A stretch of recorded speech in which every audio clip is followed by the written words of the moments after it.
tenemos una nueva columna el día de hoy de Mis libros, mis quilombos, y para eso le damos la bienvenida a Anto Romano. Hola Reina, ¿qué ondis? Hola, ¿cómo están todos? ¿Todo bien? ¿Todo bien, vos? Bien, Aquí. bien, acá desesperada por los problemas técnicos, pero ya estamos todo bien. Anto, ¿qué nos trajiste para hoy? Hoy, mira, supongo que ya mencionaron, porque me han dicho por la cucaracha, que iban a mencionar un poco el tema del día, que es el cierre de la página Book Depository, una mega librería virtual en donde vos podés comprar libros y te llegan con envío gratis a cualquier parte del mundo. Cierra ahora a fin de mes y justo yo había preparado... El luto total. Sí, estamos de luto por todo lo que implica. He subido un videíto cortito reflexionando a Instagram, hago un poco de spam porque digo, wow, cómo las cosas cambian, pero bueno. Justo había preparado un tema que viene como anillo al dedo, porque también hace como un año que no veía los precios de los libros, ya que la última vez que hice como una gran compra fue en la Feria del Libro del año pasado. Entonces ahora fui al cine y entré al Yen y dije, vamos a ver las cosas como para ya tener una idea para hacer las compras este año en la feria. Y resulta que claro, todo había aumentado el 40-50% o el 100%, dependiendo de qué libro estábamos hablando. Y dije, ¿sabes qué? La próxima columna va a ser exactamente contarle a la gente de dónde sale el precio del libro, cuál es la industria detrás de todo eso. Porque uno dice, las librerías... No, las librerías no ponen el precio. O sea, evidentemente que tienen un poco de influencia, pero es el último eslabón en la cadena el hecho de ir a una librería y comprarlo. O sea, antes el libro pasó por todo un proceso previo que no sé si la gente está muy enterada de cómo es. Obviamente que dentro del precio final del libro están los impuestos como el IVA y demás cosas que le pone la AFIP y demás organismos. Pero bueno, eso viene, como les digo, al final. Vamos a empezar por el comienzo. Un libro, primero tiene que ser escrito, ¿no? Por supuesto. El manuscrito original, propiedad del autor. Vamos a hacer el camino de que este libro en cuestión es en español y el autor no tiene editorial, porque si fuera en un idioma extranjero, evidentemente agregamos el paso de la traducción, que eso ya le suma también valor, y si tenés una editorial porque ya publicaste previamente, también es distinto, y obviamente que si a tu primera novela le fue bien, la segunda también el precio final va a cambiar, ¿no? Vos escribís tu libro, te presentás con un manuscrito, que pueden ser algunos capítulos, o con un storyboard, un desarrollo de principio, fin y desenlace de cómo sería, a la editorial. La editorial, cuando recibe tu manuscrito, primero que lo va a evaluar y lo va a cotizar, va a ver cuánto puede ganar y cuánto puede perder publicando ese tipo de libro. Por las manos que va a pasar, muchas. Primero por tu posible editor o editora. Una vez que te cotizan y te dicen, che, tu libro está bueno porque evaluamos que tiene potencial, te contratan. En ese contrato hay muchas cláusulas. Primero que las propiedades intelectuales y los derechos de autor, la legislación va variando en todos los países, y después está el tema de las regalías, que es qué porcentaje se va a llevar de las ventas la editorial y qué porcentaje se va a llevar el autor y qué porcentaje se va a llevar la futura librería que compre tu libro para distribuirlo y venderlo, ¿no? La mayoría de las veces el que sale perdiendo en eso, por supuesto, que es el dueño de la obra, el autor. Una vez que empezás a trabajar con tu editor, el proceso de edición también pasa por muchas etapas. Primero, terminar el libro, o sea, el editor te va a decir, che, mira esta parte, tal vez podrías hacer esto, pero en el medio está la corrección de estilo, que vendría a ser principalmente para que el diálogo entre la persona que está leyendo el libro y que el que lo escribió se entienda lo que quiso decir, y que además esté escrito de una forma más armónica, ¿no? Que tenga sentido y que no se note que el editor probablemente metió mano, ¿no? Y muchas de esas veces contratan, que a esto también le suma el valor, a un corrector, que no es lo mismo que un editor. El corrector va como más al hueso, principalmente temas de ortografía, de redacción, de que los verbos estén bien conjugados, como la parte más técnica. En cambio, el editor está metido como en más procesos. También va a trabajar con los de diseño gráfico.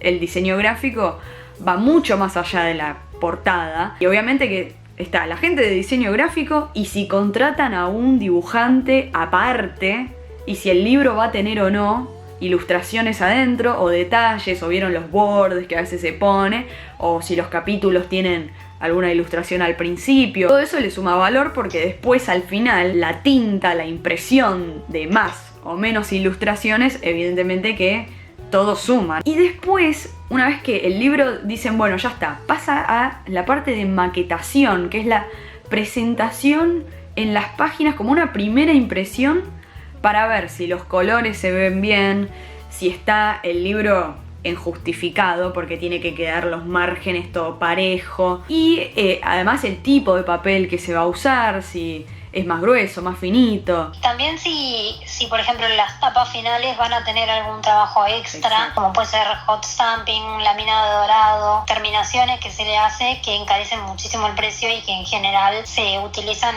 Antes eran solo para ediciones deluxe, digamos, ediciones premium, pero ahora es re normal que se haga. Muchas veces nos quejamos, ¿por qué este libro no tiene solapa? Solapa, ni siquiera te digo que la tapa sea tapa dura. Hasta la solapa suma en el precio. Si tiene solapa, esto es un detalle técnico, pero para que lo tengan en cuenta, las tapas se imprimen por separado que el libro en general, y si tiene solapa, por ejemplo, se tienen que usar más pliegos para armarse lo que es la tapa contra tapa y las dos solapas, entonces terminan usándose más pliegos de impresión y termina siendo más caro porque se usa más material. Ahora iba a pasar más a la parte industrial del asunto, y justamente con el diseño está totalmente emparentado, porque no es lo mismo imprimir a color, lo más básico, imprimir a color, que es como un tatuaje, te lo haces de color, es una cosa, y sí, comprar los cartuchos para tu propia impresora doméstica, de uso doméstico, ya es una barbaridad. Imagínate lo que es para imprimir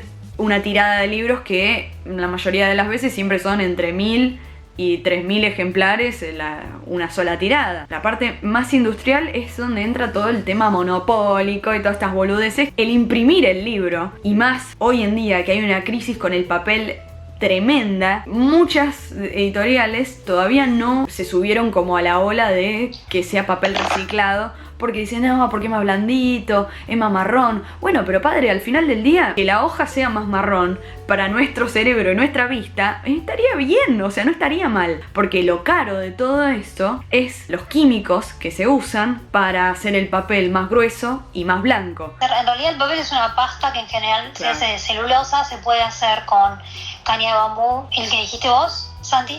Cáñamo. Ese. Cáñamo. Y lo que pasa con el papel, que es más marrón, que es el reciclado, es que no pasa por el proceso final en el que se blanquea. Claro. Justamente se expone el papel a unas tintas y un proceso que hace que sea más blanco. El tema del gramaje, que sea más o menos grueso el papel, también tiene que ver con los aditivos que se le agregan, que muchas veces se le agrega, por ejemplo, un aditivo muy común es una especie de talco, que es para que también sea más blanco y para que sea más suave, cosas por el estilo. Vos podés hacer que el papel sea más grueso porque tenga más cantidad de celulosa o porque tenga más cantidad de aditivos. El proceso químico es justamente la preocupación también por la contaminación, porque ¿cómo hacemos ahí? Porque en realidad la celulosa en sí no es lo que contamina, lo que hace es que pierdas árboles, porque la celulosa viene del árbol. Exacto. Pero lo que contamina es el proceso químico que se usa para el blanqueado o el coloreado. Claro. Bueno, ¿qué rumbo van a tomar? Porque todo esto está atado a una industria monopólica, que son las empresas papeleras. Recordaremos el famoso caso de la papelera Bodnia, que está en el río Uruguay, Papá Noel.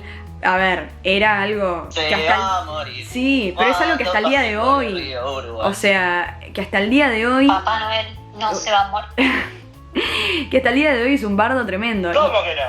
Y estuve buscando data. Hay una asociación de fabricantes de celulosa y papel que deberían seguir un plan nacional que se llama Forest Arg 2030, que justamente apunta, porque vieron que hay todo un proyecto y una bajada de línea en el mundo de que para 2030 las cosas deberían ser más ecológicas, tipo dejemos de romper las pelotas.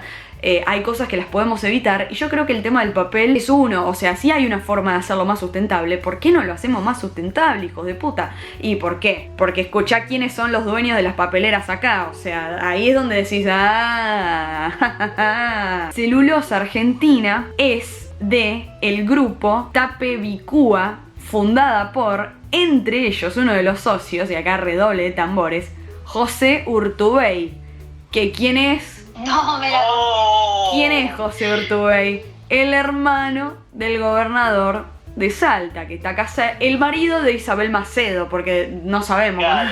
o sea, por favor. Yo no sé si en el proceso químico de la aclaración de papel, ¿quién aporta esos químicos? Porque no lo encontré. Si esos químicos los provee directamente la empresa papelera, o si hay laboratorios metidos, porque si hay laboratorios metidos en ese proceso químico, es algo también mucho más complicado de desarmar. El libro, en el medio de esa primera impresión, y también durante el proceso de edición, lo leen lectores beta, o sea, le pagan a veces a gente que lee para ir evaluando el libro, si al público le va a gustar o no, o cómo lo tiene que vender después, otro eslabón en la cadena, la gente de prensa, y cómo lo tiene que vender la librería, en qué categoría lo van a poner y demás boludeces. Por último, está el tema de la distribución. Una vez que ya están las cajitas de todos los libros impresos, ¿eso a dónde va? A las grandes cadenas, a las pequeñas y medianas librerías de barrio, de ciudad, etcétera, etcétera. Pero acá quiero comentar las dos más grandes cadenas del país, Jenny,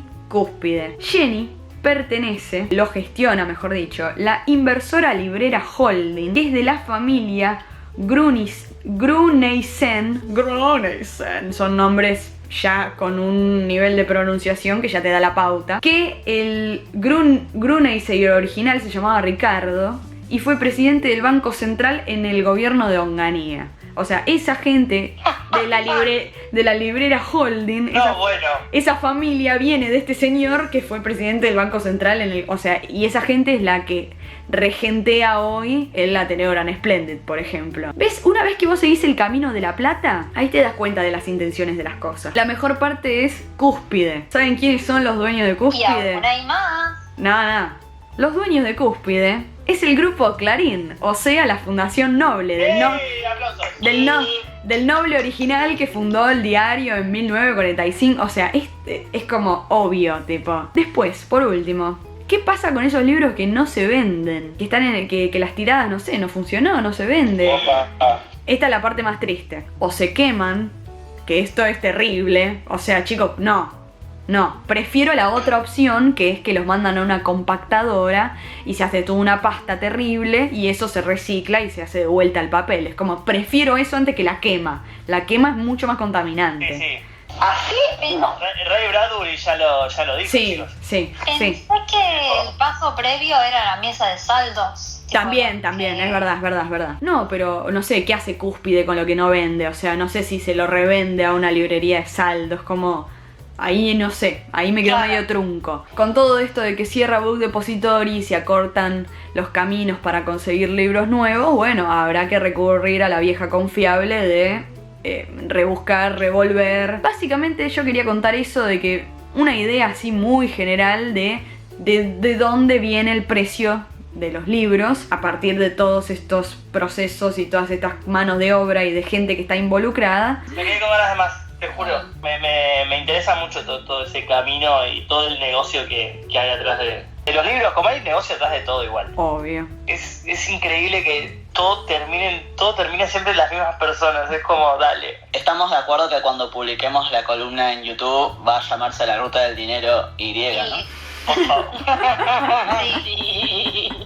favor. O C, por el Clarín con el Cúspide. Ahí tenés Clarín, claro. Cúspide, todo con C. Gracias, Anto, por traernos todo esto. Muy interesante, muy distinto. En vez de traernos resúmenes de libros, en vez de traernos capaz resumen de alguna historia o de alguna saga o de lo que sea, toda la ruta del dinero y griega, me parece maravilloso. Nuevamente, muchísimas gracias por darme este espacio para compartir con ustedes, me encanta. Pero bueno, nada, gracias tanto por venir como siempre. Esperamos ya la próxima, ya saben que la pueden seguir en Twitter como Hija de Poseidón. Gracias como siempre, Reina. Muchísimas gracias a ustedes y nos estaremos viendo en la próxima. porque viste, simétrico. O sea, no van a poner un libro con el margen todo tirado a la derecha. No, los textos se justifican. Y esto también va para la facultad, para la vida. Vos justificá el Word. Si no, Para todo. Para todo. Si no justificás el Word, no me sirve. Porque queda asimétrico, horrible, las frases en distintos lugares. No.